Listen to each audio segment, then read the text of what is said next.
అలాగే మనలో కొంతమందికి కలలో దేవతలు కనిపిస్తూ ఉంటారు. మీ కలలో దేవుళ్ళు కనిపిస్తే మీ ఇంటికి ఏదో మంచి జరగబోతుందని, త్వరలోనే ఒక శుభవార్తను వినబోతున్నారని అర్థం. అలాగే దీపారాధన చేసే సమయంలో ఒక్కోసారి దీపం నుండి శబ్దాలు వస్తాయి. ఇలా అస్సలు రాకూడదట. దీపం ప్రశాంతంగా వెలగాలి. అంతేకాని శబ్దం చేస్తూ దీపం వెలిగితే పూజలో తప్పులు చేస్తున్నారని అర్థం. దేవుని పూజలు, కొబ్బరికాయ వెంటనే దాన్ని తీసేసి మీ కాళ్ళు చేతులను శుభ్రంగా కడుక్కొని కొత్త కొబ్బరికాయను కొట్టండి. ఇలా చేయడం వల్ల ఎలాంటి దోషం ఉండదు. అలాగే దేవునికి పెట్టిన నైవేద్యానికి తరచూ చీమలు పడుతూ ఉంటే మీ నైవేద్యాన్ని దేవుడు స్వీకరించాడని అర్థం.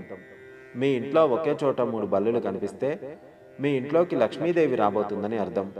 అలాగే తులసి మొక్క దగ్గర బల్లులు కనిపిస్తే మీ ఇంటిపై లక్ష్మీదేవి ఆశీర్వాదం ఉందని, లక్ష్మీదేవి స్వరూపమైన తులసి మొక్క ఎండిపోతుంటే మీ ఇంటికి కీడు జరగబోతుందని సంకేతం. ఉప్పును లక్ష్మీదేవి స్వరూపంగా భావిస్తారు. కాబట్టి మన చేతి నుండి ఉప్పు కింద పడితే మీ ఇంట్లో డబ్బు నష్టాలు జరగబోతున్నాయని అర్థం. మీకు ఎక్కడైనా గుడ్లగూబ కనిపించినా మీకు మంచి జరగబోతుందని శుభ సంకేతం. మీ ఇంట్లో అకస్మాత్తుగా ఎలుకలు కనిపిస్తే అది దురదృష్టానికి సంకేతమట. తరచూ మీ ఇంట్లో ఎలుకలు కనిపిస్తే భవిష్యత్తులో ఏదో చెడు జరగబోతుందని అర్థం.